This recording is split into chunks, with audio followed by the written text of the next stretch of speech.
Subscribe to our YouTube channel and press the bell icon for the latest updates.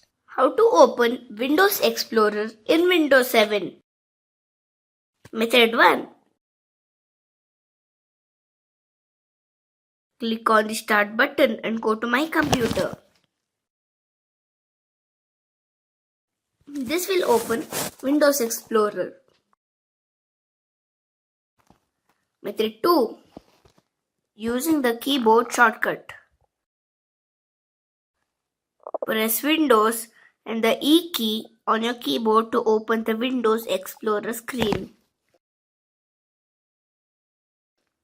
Method 3. Search method. Click the Start button and type Explorer in the search box. Select Windows Explorer.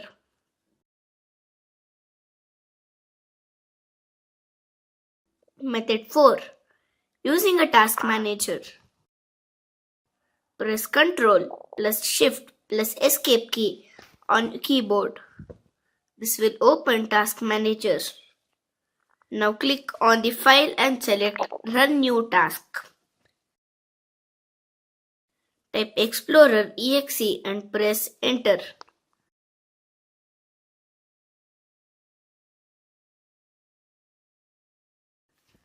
This is how you can open Windows Explorer in Windows 7.